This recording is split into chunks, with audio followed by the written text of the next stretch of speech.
سر دي منسمي دي بچي مي دي هغه د قشند الله سری تنستي نور ساسره د مانست بغیر د الله رسرینه په دې مشپه مې وړي هسپتال ته تکلیف راځي نور کله خیمه کله بدرش ورځې پاس بیا بیمار شم یاره 2 کاله 2 نیمه شو چې زه د لیور بیمار یم او دغه دوايانې چې کوم دي نو دا زما عمر جاري دي لکه ډاکټر وي د قضایستا نشته شروع په نامه د رب ذوالجلال چې ډېر بخونکی او غیرتي بادشاه دی. قدرمنو کتونکو ستاسو کوربه جلال صافي دا وخت موجود ما د تخبی تحصیل په سیمه احمدی بابا دلته محمد جمیل کاکاجي را سره ناست دی. دوی لراغلي د دوی د غواز تاسو تکدو د دوی بیماری ده د ګردو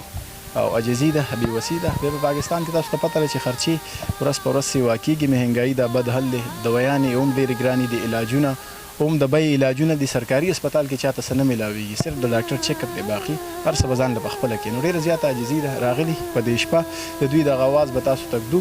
د دوی د بیمارۍ چې څومره خرچې دي د کور یې څومره خرچې دي آمدن یې څه دی. دغه یو بچنګی دی هغه هم د ګلکارۍ کار کوي خو هم بیمار دی. د ګټې وټې په دې کور کې بس دغه کاکاجي و ګلکاري به یې کوله هم پرېوتو. دغه بچنګی و هغه هم داسې ټکه ټوکه مزدوري کوي خو پخپله بیمار دی. د جګر بیماري ده. نو د هغه هم د میاشتې چې کومې دوايانې 450,000 روپۍ د دوی هم د میاشتې دوی لګي او جاري ده. ټول عمري به دغه دوايانې خوري. دوی سره خبرې اترې کوو. دغه مورکۍ هم را سره ناسته ده د دې کاکاجي کورواله ده د دوی مور ده. دوی سره خبرې اترې کوو. باقي د دوی چې څه ژوند دی دغه تاسو تږدو نو موږ څه وسې کاکاجي دا راته ووایه څنګه یې اوس تکلیف دې یاره اوس تکلیف مخکې ښه اوس ورځ ته ورځ ډېرېږي. او جي تاسو به ګلکاري کوله مخکې؟ او جي موږ ګلکاري کوله. یو کال وشو تقریبا چې زه بیمار دې نه مخکې به دې بس کار کوو صحیح وي ټیک ښه صحیح وم ښه ټیک ټاک بیمارۍ دې کال وشو کال وشو. دې کال کې علاج ستا څنګه روان دی مطلب په ښکته روان دی که نه څه ګزاره کېږي؟ یاره کله صحیح او کله په دویمه شپه مې وړي هسپتال ته تکلیف یې راځي نور کله خیمه کله بدرش ورځې پاس بیا بیمار شم سیوا شي بیماري نه هسپتال ته مې اوس غلی نو د ورځې موږ اکثر 2 ځله لاړ شو هسپتال تکلیف چې سیوا شي او جي هسپتال ته د تلو لکه په لاره کریانې دي که ګاډۍ راونیسئ بیا دوايانې به هم ډاکټر درکوي. اوس هم هغه د دوایي ځوړنده ده تاسو ته به ښکاري. نو دا تر نن تاریخه پورې دغه خرچې څنګه روانې څوک د امداد کې د کلي علاقې یو نیم کس چېرته امداد وکړي نه بس قدرتي کار دی د الله د اړخه بس خدای پاک د یو اړخ نه غیبانې فضل وکړي. ځینې موږ ته رسم نشته دا ګاونډیان هم له غریبانان دي زموږ وس کوي خپل خو نه شي کولی نو بس دغه علاج دی کېږي بس. تاسو هفته کې 2 پیرې واش له هم ځئ د ګوډه 2 پیرې واش له ځو او بل دا چې موږ دوایي پوره را نه وړو نیمه دوایي راوالو که نه موږ اواز پې وشي دوایي هم پوره نه رالو که نه او ډېره خرچه ده 15,000 روپۍ دوایي او یو ځل چې زه یې 15,000 دوایي لګي دغه شان کریانې خرچه څومره خرچه راځي په یو ځل تګ باندې؟ یو ځل باندې 5,000 روپۍ راځي. هفته کې 2 ځله تګ دی نو 10,000 روپۍ 10,000 روپۍ وي. دا بچی دی هم پرېوتی راته او دی هم بیمار دی دغه توري بیمار دی او نور دا واړه دي دا کچ پچ. راته ووایه ستا بیماري د جګر بیماري زما خو تقریبا یاره 2 کاله 2 نیمه شو چې زه دغه د لیور بیمار یم او دغه دوايانې چې کوم دي نو دا زما عمر جاري دي لکه ډاکټر وي د قضایستا نشته نو دغه خو زه ځان نه راوړم څه ټاکه پاکه کوم او مزدوري خو زه خپله کوم خو دارونه مې کشران دي او زه چې اوس ځان سره کوم نو دوی سکول هم مانه خرابېږي. هغوی سکول ته ځي واړه سکول ته خو ځي او دغه یو وسیله مړه اوس بس داسې برېج نه شوي دی خو بس د مزدورۍ دی نه خو زه یې کله کله بوځم. ته څه کار کوې؟ زه خپله دیاړي مزدوري کوم او دیاړۍ کې دغه ځان له دوایي د والد صاحب 1200 او دغه دا خرچې به چلو نو دغه دوايانې چې کوم دی نو دغه بیخي زما دپاره قضایي نشته دي او داسې چې سرکاري دغه مې کړی خو دا نه کېږي. لکه ستا هم د دوايانو ژوند دی د والد او دغه ټیپ نوټ دي دغه کاربیډ دي لکه د خپل قیمت د خلکو ته پته چې معلومات یې وکړي. دا ستا جاري دي ټول عمري بیا او دغه اوس چې کوم دی د کور کې د خوراکۍ وادم دی نو دا هم اوس موږ نه غواړي که نه داسې دې دپاره څه سامان دغه دی په کار دی ستاسو خو د علاج هم اوس نه کېږي څه په دې یو نو اوس خو موږ بوړه هم غواړي چې هر څه ولې وکړو خو بیا هم لکه کو څوک داسې شتمن خلک شته دی د الله د رضا لپاره تا راته ووایه ته خپل د موبایل نمبر راته ووایه زما د موبایل نمبر 0311 77 64 673 ان شاء الله داسې ډېر پښتانه غیرتي شته خبره به کې د خوراکۍ راله نو ملک د پښتو دی دلته چې خور لور دې ورکړه نو بیا به هغې له بلا سامانونه کې یعنې خلک پیغورونه درکوي د پښتنو په معاشره کې څوک دا نه کوي چې تاسو له 100 روپۍ امداد وکړي خو د پیغور دپاره زموږ پښتانه د بدقسمتۍ نه بد دي دغې ته ناست دي بهرحال هغه پښتنو ته مې درخواست دی کوم چې الله پاک علمال حال عزت دولت شهرت د دې دنیا چې څه مراعات دي هغه ورکړي دي او په خپل ژوند کې ډېر مست دي او مزې چرچې کوي نو هغوی ته هم چې لږ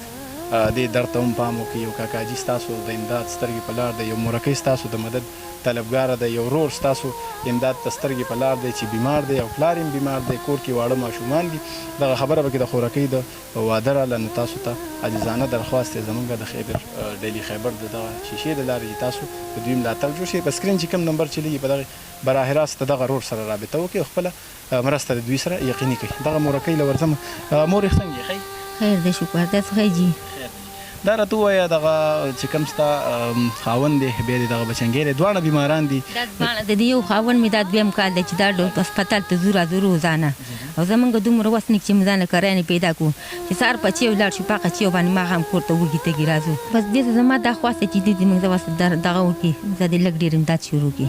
زما بچي دي تور سرې دي نوسي مې دي بچي مې دي هغه دغه شان د الله سرې ته نست دي نورې سره زما نشته بغیر د الله را سرې نه بچي مې واړه دي سکولونو ته ځو راځي او کو په نارې تیریږي او په مړې تیریږي پاک الله په الله خبر دی نور څوک زمانه نه خبرېږي چې ځان هسپتال کې ځان خوراک راوالو زمونږ دومره وس نشته دی وس چې لاړ شئ په هغه ساراني چې ستاسو په سارانو چې باندې لاړ شو په راځو د دنیا کرایه نه ملګي ځان خپله کري نشي پیدا کولی یو ماشوم ځای مې دی هغه هم دلته سبزۍ والا سکینه والا هغه کوشل ورکړي ګودېرش ورکړي هغه صرف د ده کري لپاره ساتو چې دی په ځان کري کوي په تقاپي کوي الله دې خیر وکړي چې ما سره ولاړ دی دا د دې کلي علاقې دي داسې یو چې یاره دوی خپله مرسته د دوی سره کړې د دې کلي علاقې چې څومره خلک دي خپل تعاون ورسره کوي خو هغه د پښتنو متل دی وایي د یو کوره بل نه ابادېږي دغه خبره څه حده پورې صحیح ده دلته موږ پښتانه د یو بل سره ضرور ودرېږو خو زموږ په پښتونخوا کې بیا په تحصیل تخبۍ کې که وګورو غربت دومره دی چې یو سړی خپل کور له خپلو بچو له سیرولو په مشکله ګټي نو بیا د یو کوره بل ابادېدل ګران دي بهرحال په څومره چې په بهر کنټري کې زموږ پښتانه ژوند کوي په لندن کې په یورپ کنټري کې په انګلینډ کې داسې ډېر خلک شته چې هغه زموږ سره اکثر رابطه کوي په دغه پروګرامونو په ذریعه د داسې خلکو سره ودرېږي نو هغوی ته نن د دغه جمیل کاکاجي دغه درد د هغوی دغه چې کوم څه پې تېرېږي دغه مخې ته ایښي دي تاسو به دوی سره مرسته کوئ دوی سره یو څو خبرې کوو د جمیل کاکاجي د ژوند حوالې سره چې دوی سره السلام علیکم وعلیکم السلام څنګه یې ته خیر دی الحمدلله زما محمد اسرار دغه کاکاجي حوالې سره ته ووایي د دوی مخکې ژوند څنګه اوس سره روان دي تاسو سره خوا کې وخت تېروئ نو د دوی ژوند حوالې سره بسم الله الرحمن الرحیم جلال بھائی لومبۍ خو زه ستاسو او ستاسو ټیم ډېر شکرګزار یم بلکې ډیلی خبر چې لکه تاسو به دې ډېر مصروفیت وخت کې تاسو لکه ټیم ویستو د شپې دلته رالی او دې غریبانو تپوس کوئ نو جمیل کاکا خو مخکې لکه ډېر دوی یو محنتي او ډېر ایماندار انسان دی او دوی به دلته خپل لکه دغه به یې کول د خښتو دا کار به یې کوو او ډېر زبردست اوس ته تقریبا لږ وخت وشو د باندې لکه دا بیماري راغلې ده او ډېر لکه هغه بیا چې کله پېښور ته لاړ نو پېښور کې هم لکه هغې ورته دغه وکړو نو لکه ګردو ډایلایسس باندې شو اوس یې کم سے کم تقریبا 25-30 پېرې ډایلایسس وشو د هغې نه علاوه چې لکه اوس ورته کومه بله بیماري دغه شوې نو ساده مسله ورته راغلې مونږ ورسره په خپله باندې په خپل کلي کې لکه مرسته کوو او لکه د کلي چې کوم زموږ ګاونډ دی ټول ورسره دغه کوي خو لکه ستاسو څنګه خبره چې له یو کلي بل نه آبادېږي نو کوشش خو زموږ دا جاري دی او لکه دغه مونږ به ورسره انشاءالله بیا هم کوو خو که لکه د بار نه دوی ته څه ایډ او لکه دغه میلاو شي امداد میلاو شي نو لکه نور به د کلي باندې هم لږ باندې ښه شي او دوی به لکه خپل ژوند لکه صحیح طریقې سره انشاءالله دوی به ریکور شي د دوی سره 15 بچي دي هغه ټول د ودونو دي او یو دغه بل زوی دی دغه په خپله باندې بیمار دی کار نه دی یو زوی کالج ته ځي راځي بل یو ماشوم دی هغه دی چې په 30-40 یا 50 روپۍ باندې روزانه کار کوي نو لکه موږ د پاره همداسې دغه مقام دی خو لکه موږ خپل بچي زموږ نو لکه موږ اوم کوو خو لکه موږ وایو چې بار نه څه داسې دغه میلاو شي چې لکه دوی ته لږ سهولت ورته میلاو شي. مهرباني مهرباني. کتونکو زه به د جمیل کاکاجي والي سره دغه وایم چې په قرآن مجید کې الله پاک فرمایي چې الکاسب حبیب الله، محنت کوونکی چې کوم دی دا د الله دوست دی. نو جمیل کاکا هم دغه شان محنت کوونکی په لاس خپو دی، خپلو بچو له خپلو کور ودانې له دغه محنت مزدوري کوله سیر له به ګټل، خو چونکې د بدقسمتۍ نه د الله په یو داسې امتحان کې ګرفتار دی، کټ پروت دی. بس دغه د بچو چې کوم ګټل دي لکه یو بچی دی، تاسو وړاندې د هغې خبرې واورېدې، هغه مزدوري کوي خو چونکې په خپل هم بیمار دی. هغه وایي چې 45,000 روپو زما ډېلي دوی لګي، ټول عمري دغه دوی راته جاري لیکلې. نو ډېرې زیاتې خرچې دي د کور د بیمارۍ خرچې شوې، د چای چیني د وړو د دغې خرچې شوې، بیا د یو خوراکۍ پکې واده دی. وړاندې ما تاسو چې موږ پښتانه او پښتنو کې دا یو خبره ډېره عام ده چې دغه پیغور موږ یو بل له ورکوو چې خور لوري واده کړو سې وله نه دي کړي. نو د دغې نه به انشاءالله دا کاکاجي بچ کوو، د دوی سره به خپل ملاتړ ضرور کوو. هغه پښتانه چې په بهر ملکونو کې ناست دي او خپل کور دپاره د خپل بچو دپاره سیر لګټي، هغوی څه وایي چې دغه د خپل بچي دغه نړۍ نیمه کوي، د دې کاکاجي سره ضرور مرسته وکړئ. نمبر یې په سکرین چلیږي. پښتنو د مسلمان په بل مسلمان باندې بلا حقونه دي، دام پکې راځي. چېرې یو ستا په چم ګاونډ کې، ستا په وطن کې، ستا په علاقه کې یو پښتون باندې سخته ده او په تا باندې الله ښې ورځې راوستي، نو د ده سره به یقیني تاسو خپله مرسته کوئ. په ورځ د قیامت به الله پاک زموږ نه تپوس کوي. د الله پاک چې څومره هم بندګان دي، تاسو به د علماو نه اورېدلي چې یو بنده سره الله پاک او یو میندونه سیوا مینه کوي. نو موږ خو اورېدلي د یو مور مینه هم لیدلې د دې دنیا چې د حد نه سیوا ده، نو بیا چې د او یو میندو مینه شي به څومره. نو زما د خبرې مطلب دا دی چې کاکاجي چې کوم دی دا هم د الله بنده دی. موږ او تاسو هم هغه خلک هم دي چې کوم سرمایه‌دار دي، جاګیردار دي، وسې کېږي، نو په هغوی باندې هم ازمیښت دی، په دې کاکاجي باندې. نو کوشش وکړئ چې په دغه ازمیښت کې الله ته پاتې را نه شي او د دوی سره خپله مرسته یقیني کوئ. نمبر په سکرین چلیږي. پښتنو د همیش په شان دوی سره ډایرکټ رابطه وکړئ، خپله مرسته یقیني کوئ. خپل کور به جلال صافي له اجازت ورکړئ. ښاد آباد او بریالي اوسئ. د الله په